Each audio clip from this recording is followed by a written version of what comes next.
Salut à tous et bienvenue dans cette nouvelle vidéo. Aujourd'hui, nous partons du côté de l'Alsace à Strasbourg pour nous pencher sur la nouvelle recrue du Racing, Maxi Oyedele.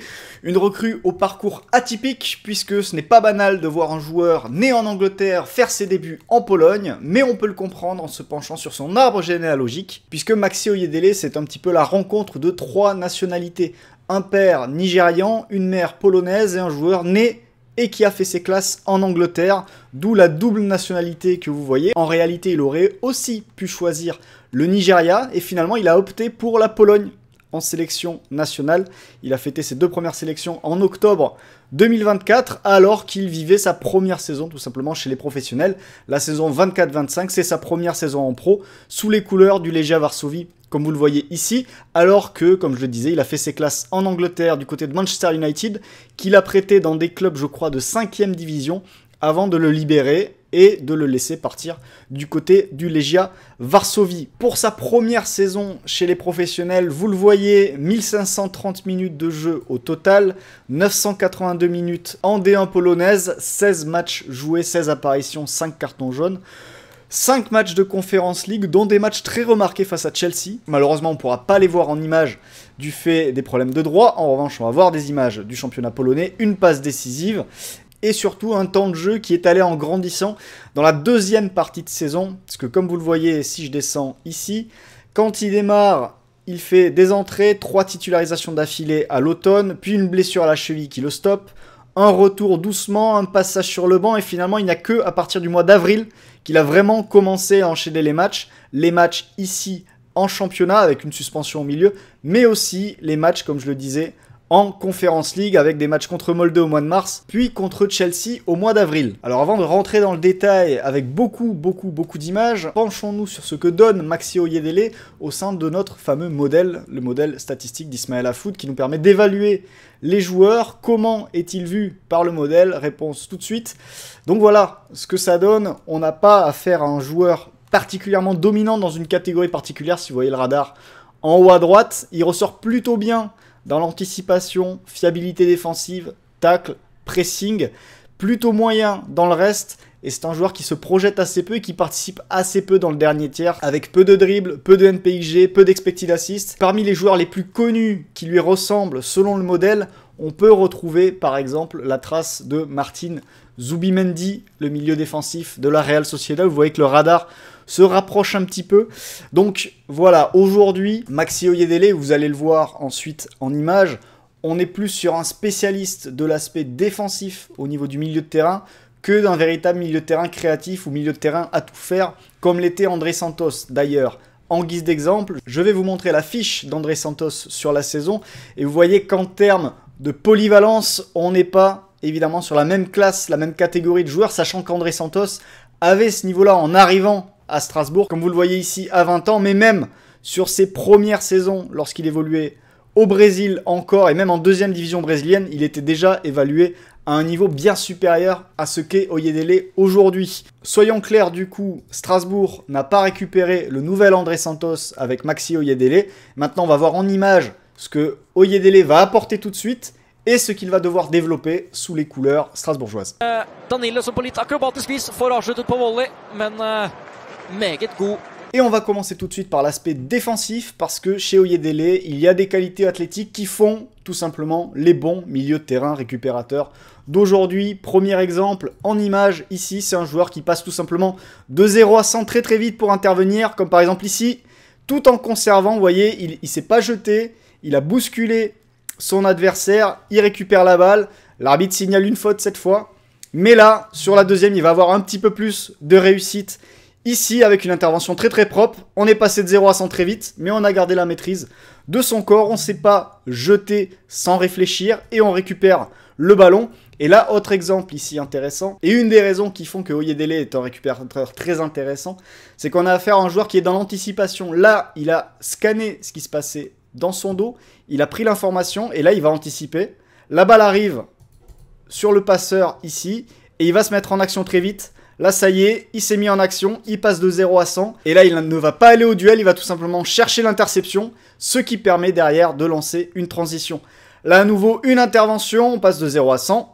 on se jette, on récupère, on est au contact et on résiste en plus avec un peu de réussite cette fois. Autre situation aussi, ce qu'il aime bien faire, c'est être en surveillance d'une zone. Là, le ballon est sur le côté. Évidemment, le joueur dangereux, c'est celui-là. Ce qu'aime bien faire Oyedele, c'est rester en retrait pour jaillir au dernier moment sur le joueur qui va recevoir le ballon. Il sait que ce joueur-là est susceptible de la recevoir et il va accélérer. Une fois la passe donnée, là il accélère, il choisit le bon côté pour intervenir, récupérer la balle et repartir dans l'autre sens. Autre exemple ici, vous le voyez, il est plus bas, il est quasiment collé à sa ligne défensive et parfois il se retrouve même au sein de la ligne défensive dans certains matchs. Et là vous allez le voir, en surveillance de la zone qui est devant lui ici et donc de ce joueur qui est un danger évidemment dans l'interligne. Et là, la passe est donnée, changement de rythme très rapide, joueur dynamique, il intervient très vite, très fort et derrière en plus il va même donner de la suite à son action, à ses idées. Et cette fois-ci il ne sera pas servi. Autre séquence ici où il va venir enfermer rapidement, il attend que le joueur prenne une décision et une fois que le joueur a choisi de s'orienter, c'est là qu'il accélère et c'est là qu'il intervient par derrière le plus souvent pour récupérer la balle proprement. Un autre point où il est très intéressant, c'est dans les changements de direction. C'est-à-dire qu'il peut passer de 0 à 100 très vite, mais il peut aussi changer de direction. C'est-à-dire que là, il part d'abord pour fermer dans le dos du joueur, et puis finalement le joueur va jouer en retrait, et donc il va réussir à changer de direction et jaillir pour empêcher la passe, et ainsi récupérer la balle. Autre exemple de changement de direction, ici très rapide. La passe est donnée, il anticipe d'abord pour se dire, pour l'accompagner long de ligne et intervenir derrière. Et puis finalement, il va changer de direction parce qu'il y a ce contrôle vers l'arrière du joueur. Et en changeant de direction, il arrive aussi à passer devant, intercepter et finalement poursuivre son action. Et cette fois-ci, arriver pas loin du poteau de corner. Nouvelle séquence ici. Quand je vous parle de changement de direction, là, il anticipe à nouveau la passe pour intervenir ici. Ce joueur-là va tenter un dribble de l'autre côté et il va réussir à changer suffisamment à temps de direction, là, pour intervenir et empêcher la passe. Autre séquence, ici, la balle arrive et il attend la prise de décision du joueur pour ensuite changer de rythme, intervenir et gagner un ballon à nouveau très proprement. Et parfois aussi, sa vitesse, on l'a vu sur des courtes distances, mais sur les longues, il est capable aussi de faire de gros retours comme ici sur cette transition alors que ses partenaires sont dépassés. C'est lui qui va revenir très vite, très fort et intervenir, même si là-dessus, il a été bien aidé par la chute de son adversaire. Alors maintenant qu'on a vu certains points forts d'Oyedele, son dynamisme, ses changements de direction intéressants, on va se pencher sur un autre aspect du jeu, c'est sa lecture des situations. Vous l'avez peut-être vu dans la séquence précédente, Oyedele est un joueur qui aime beaucoup anticiper, sauf que parfois, ça peut le mettre dans des positions assez étonnantes pour un milieu de terrain, voire même lui jouer des tours. Peut-être pas trop dans le championnat polonais, mais si le niveau s'élève, il faudra être attentif à sa lecture du jeu et des situations, parce que s'il peut rattraper des choses en Pologne, ça ne passera peut-être plus dans le championnat de France. Et on va regarder ça avec quelques exemples en images ici, avec une première situation où vous voyez Oyedele dans le rond central, le joueur le plus proche, il est ici, et ce qui va être surprenant, c'est le positionnement de Oyedele qui, plutôt que d'être dans le dos de son milieu de terrain, de son adversaire direct, va être à côté de lui. Ce qui fait que là, au moment de la prise de balle, s'il s'oriente bien, le porteur de balle, il peut enchaîner et partir vers le but, puisque Oyedele n'est pas dans son dos, n'est pas entre le ballon et le but. Heureusement pour Oyedele, la prise de balle n'est pas bonne, mais surtout son dynamisme, son changement de rythme, va lui permettre de rattraper la situation et de s'imposer et de gratter un ballon intéressant. Autre séquence ici, ça va être la même chose. Oyedele a deux solutions.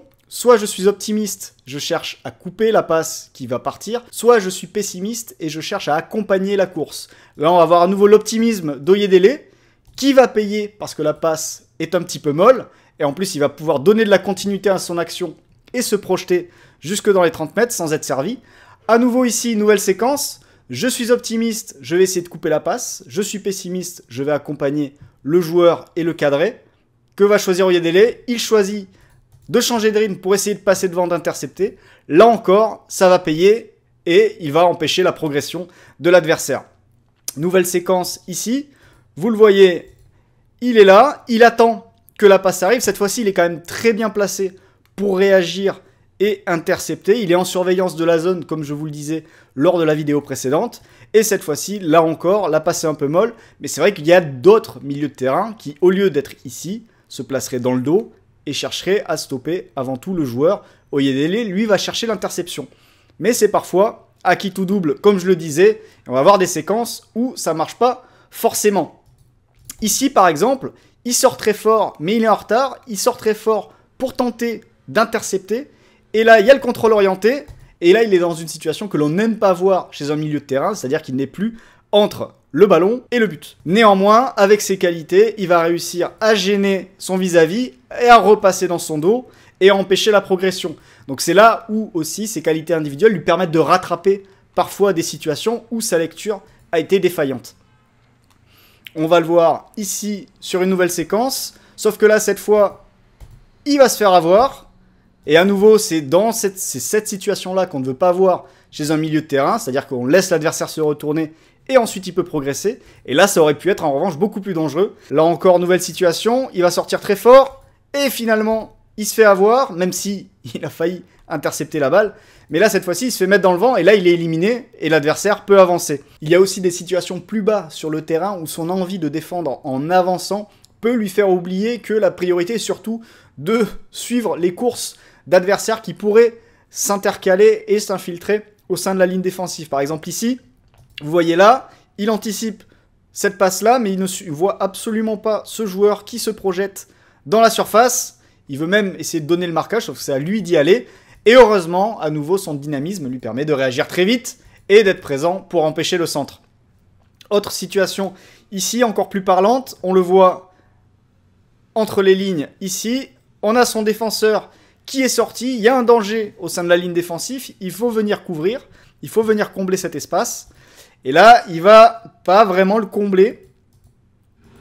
Et vous voyez que dans cette situation-là, normalement, on a un joueur qui est en surveillance, certes, s'il y a une passe qui arrive ici, on peut se dire qu'il est prêt à intercepter, prêt à jaillir, comme il aime le faire sur beaucoup d'autres situations. Néanmoins, quand on est aussi près du but, jouer l'interception comme ça, je pense que ça peut être risqué. Je pense que ça peut être sanctionné à un plus haut niveau. Ça ne sera pas le cas ici, mais ça sera à surveiller en Ligue 1, évidemment. Et là, il va finalement gratter la balle, mais la perdre. Et ça, on va voir ensuite ce qui se passe aussi avec le ballon chez Maxi Oyedele. Défensivement, donc, tentons de faire un petit résumé. On a affaire avec Oyedele à un joueur particulièrement athlétique, particulièrement armé pour ces joutes-là, mais qui doit encore se canaliser en termes de lecture du jeu, parce que s'il arrive à rattraper des situations qu'il a mal lues au départ dans le championnat polonais, la grande question sera de savoir s'il arrive à les rattraper lorsque le niveau va s'élever en Ligue 1, voire plus haut pour la suite de sa carrière. Néanmoins, un point intéressant à signaler, le joueur a été particulièrement performant en Conference League face à Chelsea. Dans ce domaine-là, il a réussi à s'imposer très souvent sur le plan physique. Il a impressionné un petit peu tout le monde. Il a peut-être gagné les faveurs de Bluco ce jour-là, qui sait. Toujours est-il que ce match pourrait lui servir de référence au moment d'arriver en Ligue 1. Maintenant, la question se pose, s'il a fait ça contre Chelsea, qu'il n'a pas fait ça dans le championnat polonais, ou en tout cas pas tous les week-ends, est-ce que c'est un joueur qui choisit ses matchs? Et dans ce cas, ça nous amènerait à un autre problème et un autre questionnement. Voilà donc pour l'aspect défensif. On va tout de suite passer à l'aspect avec ballon, où là aussi, il y a beaucoup de choses à raconter.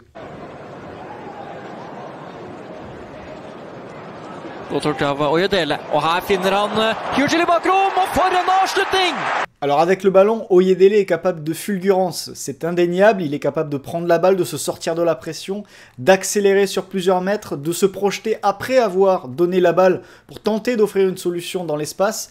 Tout ça, il sait le faire, mais aujourd'hui, ça manque de consistance, ça manque de constance sur 90 minutes. Et il y a aussi des petites scories dans son jeu, du superflu, qui fait qu'il n'est pas encore le milieu capable de donner le tempo, qui va toujours être bien orienté, qui va toujours être fluide sur le plan technique pour pouvoir dicter le jeu de son équipe. Et ce manque de fluidité, il se voit particulièrement lorsque le ballon est sur le côté gauche et qu'il reçoit la balle venue du couloir gauche pour se tourner et s'ouvrir le côté droit. Là, par exemple, ça va être un peu plus ennuyeux. Il va recevoir, et plutôt que d'ouvrir directement ses épaules pour s'ouvrir tout le côté opposé, il va avoir besoin d'une deuxième touche, et finalement ça permet à l'adversaire de réduire la distance, de le mettre sous pression, et ça le force à jouer en retrait. Autre situation ici, où la balle va être récupérée, et là à nouveau, il va y avoir cette petite touche de balle en plus, pour se mettre en position pour jouer, s'orienter vers le côté opposé, là où il pourrait certainement aller plus vite et faire ça avec une seule touche de balle pour s'ouvrir tout le côté droit. Autre séquence ici, cette fois-ci il s'ouvre, il se fait tamponner, la balle est perdue et ça repart dans l'autre sens. Nouvel exemple ici, où cette fois c'est même l'orientation des épaules, l'orientation du corps qui n'est pas bonne, alors que le scan a été fait juste avant, on sait qu'il y a un espace qui est disponible. Là il pourrait s'ouvrir vers le côté opposé, il reste côté fermé et finalement ça facilite forcément la défense et ça le force à jouer vers l'arrière. Autre situation aussi, quand il part en percussion, il a un côté très droitier dans ses prises de balle et dans sa conduite, ce qui fait que là, plutôt que d'enchaîner pied gauche et d'essayer d'aller percuter le rideau adverse, le dernier rideau, il va partir dans une conduite de balle latérale vers la ligne de touche, ce qui permet évidemment aux adversaires de se repositionner.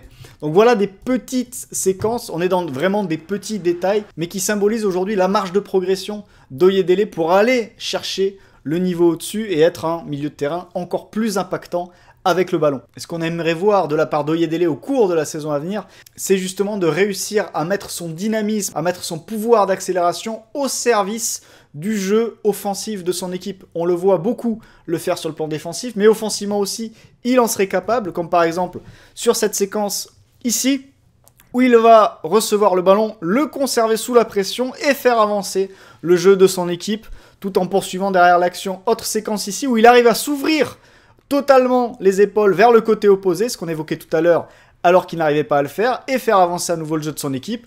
Là, il a décroché, il va solliciter un appui remise, et faire jouer son pouvoir d'accélération ici, pour effacer complètement une ligne, et faire progresser le jeu des siens. C'est ça qu'on a envie de voir de la part d'Oyedele la saison prochaine avec le Racing. Tout comme on espérera le voir plus influent dans le dernier tiers, parce que là aussi, Oyedele a un potentiel à développer, à aller chercher.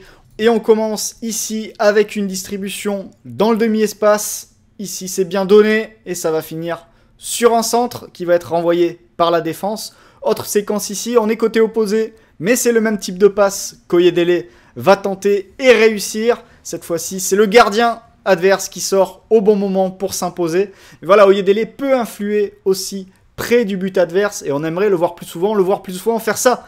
Par exemple, quand la balle va lui revenir, il va réussir, il s'oriente vers l'avant avec sa première touche, il accélère, il sollicite un 1-2, il rentre dans la surface et finalement il est repris au dernier moment. Ça finit quand même sur un tir qui est repoussé par le gardien de but. Mais voilà comment on a envie de voir Oyedele la saison prochaine, avec pourquoi pas quelques fulgurances ici, un petit crochet et un extérieur pour chercher peut-être Emega dans la surface. Cette fois-ci, ça n'a pas été converti.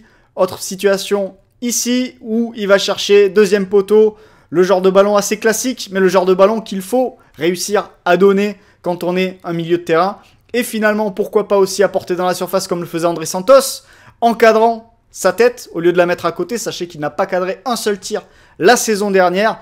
Comme par exemple sur cette séquence-là où en entrée de surface, il n'arrive pas à trouver le cadre malgré une frappe qui partait pas si mal. Là encore, André Santos et son souvenir risquent de peser un petit peu du côté de la Méno jusqu'au premier but, pourquoi pas, de Maxi Oyedele la saison prochaine. En réalité, quand on résume aujourd'hui le profil de Maxi Oyedele, on se dit que Grégory Thiel, le nouveau responsable du recrutement de Strasbourg, ancien recruteur et responsable du recrutement du côté du Racing Club de Lens, fait un recrutement un peu à la lensoise.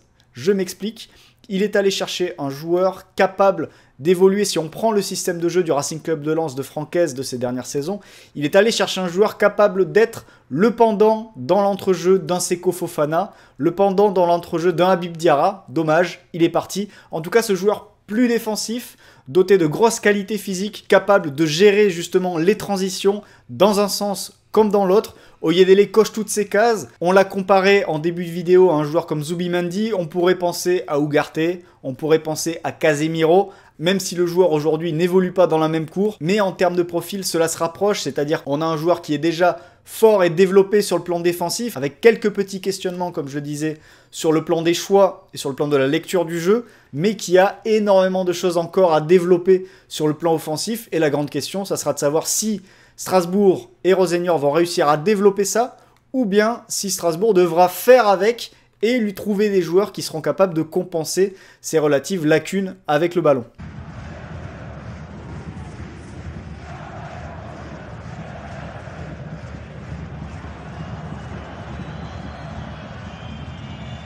Au final, pour 6 millions d'euros, Strasbourg récupère un joueur très intéressant parce qu'il y a une base physique, athlétique qui est déjà là, et ça, c'est quand même très important dans le football d'aujourd'hui, et aussi parce qu'avec Liam Rossignol, Oyedele a peut-être l'entraîneur idéal pour se développer. La saison dernière, le technicien anglais a réussi à faire franchir des paliers à plusieurs joueurs. On peut penser à Diego Moreira, on peut penser à Habib Diarra, on peut penser à Dylan Bakwa. Tous ces joueurs-là ont progressé sous la direction de Rossignol, et il n'y a pas de raison qu'un profil comme Oyedele ne parvienne pas à progresser dans les mêmes conditions.